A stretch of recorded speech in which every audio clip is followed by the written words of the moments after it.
I'd like to welcome Heather Weltin, who is the Shared Print Officer at the HathiTrust, to discuss their collaboration with the California Digital Library and CRL. Thank you, Heather. Sure, thank you. Can you hear me? Yep, just fine, thank you. Perfect. Thanks everyone for your interest in hearing about our new collaboration. And we're excited to give you a little more information about the work we're undertaking. For the sake of time, I will be speaking for our three organizations today, but plan to leave ample time for feedback and questions at the end, where my collaborators, Amy and Alison, will join me to answer those. So next slide, please. So why this collaboration? On the screen now, you can see quotes from the directors of our three organizations as to the value and need for this work. Together, we see an opportunity for our three organizations to step into a facilitated leadership role, to gather the thread of the broader community's considerable efforts, and to advance shared prints transition to a new phase of integration. This is ultimately why our organizations will work together to build on a decade of collaboration, innovation, and expertise to define a new phase of shared print built on open and interconnected infrastructure.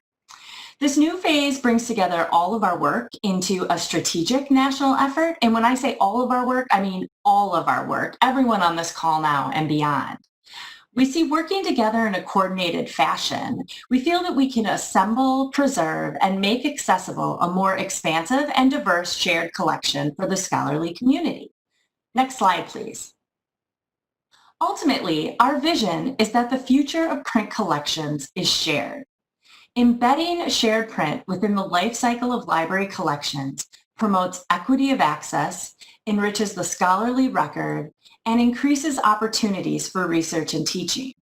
A well-developed, collaborative, and interoperable infrastructure ensures we will realize the full potential of our networks and their collective collections. Next slide. Our collaboration is committed to shared print's integration into the scholarly ecosystem. We see this collaboration as an opportunity to shift the shared print paradigm so that the work is not tangential to the traditional collection, but really fully integrated into the life cycle of collections. So think from acquisitions to discovery and to resource sharing. Next slide. As our groups undertake this facilitative role, gathering the threads of the broader community's considerable efforts in order to advance shared print's transition to this new phase we're seeing, we have outlined several principles that we will be using to guide our work. The first is transparency, and that's the work that we facilitate will be community driven with a focus on being open, accountable, and consistent. The next one is inclusion. The work we facilitate will require the engagement of many diverse stakeholders across the library and research community. Next is public good. The work we facilitate will prioritize the betterment of libraries and the scholarly community. Then responsiveness. The work we facilitate will take a nimble approach, implementing community priorities and development based on community feedback. And last but not least, leadership. The work we facilitate has our organizations in a leadership role, building upon what others have already started or done. Next slide, please. In addition to the principles, our shared assumptions will guide the work that we are embarking on as a community. At this point, I did want to take a moment to define how our collaboration is using the terms infrastructure and interoperable, since you've heard them several times already. So first, we're using the term infrastructure to mean a suite of open tools, applications, and collaborative networks that leverage the technology to support shared print and the life cycle of print. It would include functions like data normalization, discovery, analytics, reporting, and others, and use agreed upon standards, workflows related to related applications to support those. Excuse me. Interoperable refers to the following standard formats and building the functionality to input-output the data and to access the data accordingly to a variety of standards in order to connect to other library systems and needs.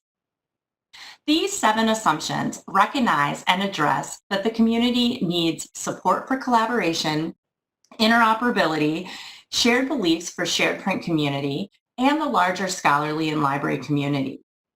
Decision-making ability not tied to specific formats, sustainable infrastructure, transparent business and governance, and quality and complete metadata that facilitates the ability to answer questions we've not been able to today.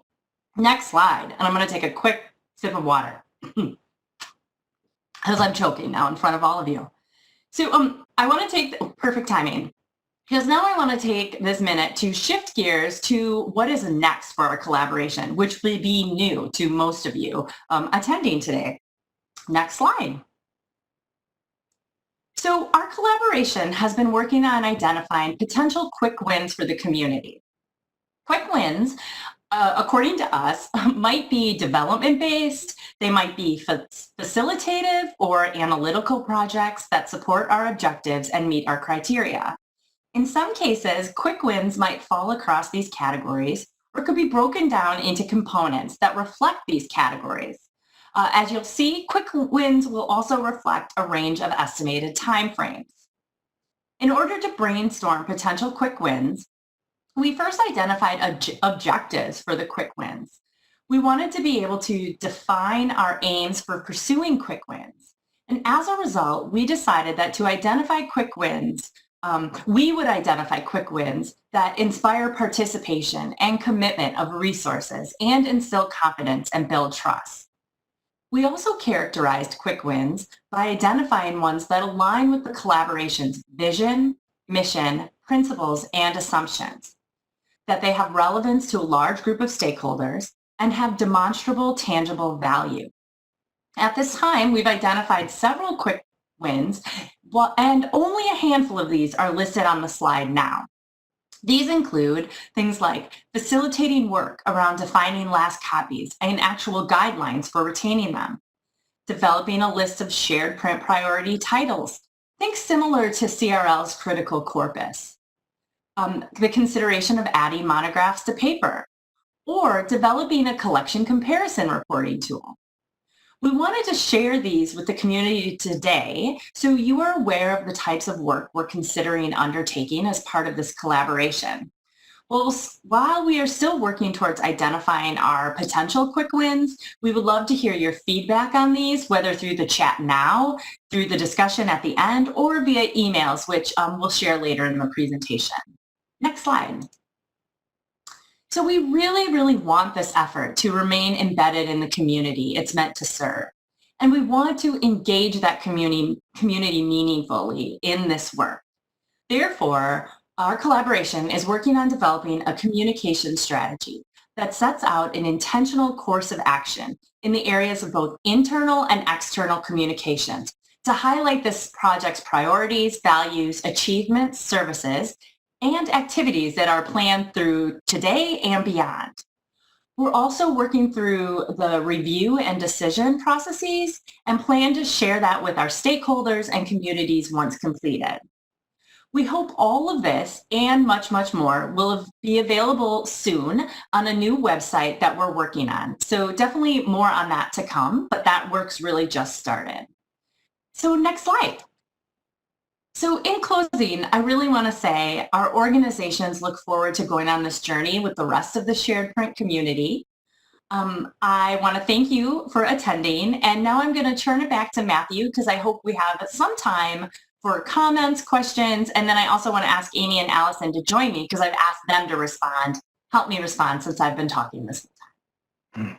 Thank you, Heather. We do definitely have time for questions. And again, if you can put them into chat. Just while we wait for any questions to come through, I do have a couple of questions that came in for some of the early presenters as well.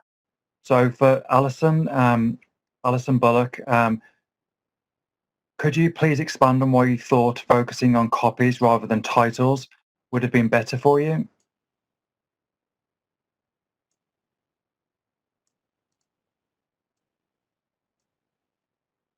I think you need to. Thanks. Have I unmuted? Yes. Yes, you are.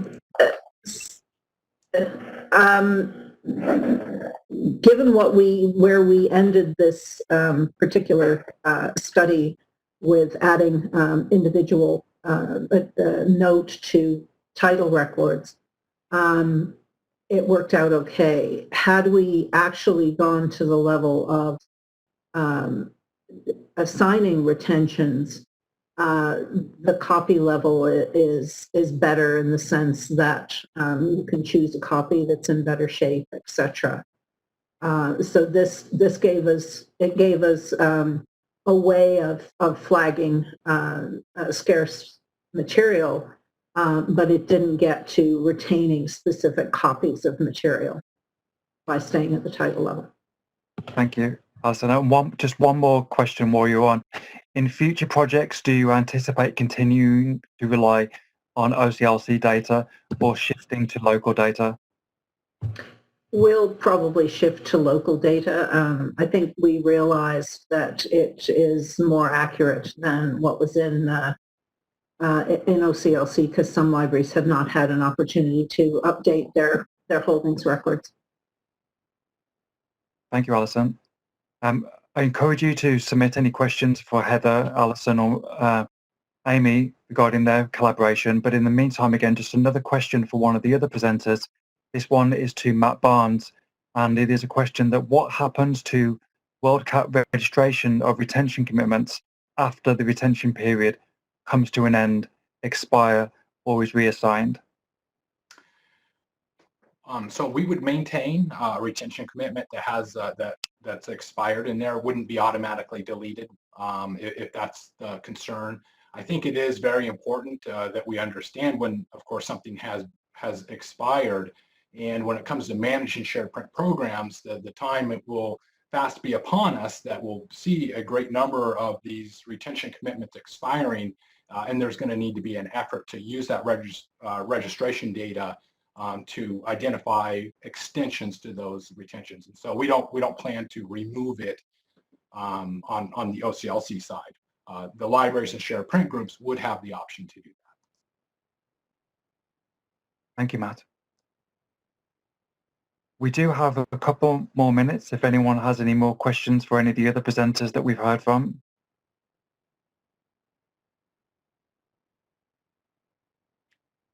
Again, we'll have time at the end of today for some Q&A as well if something occurs to you later on.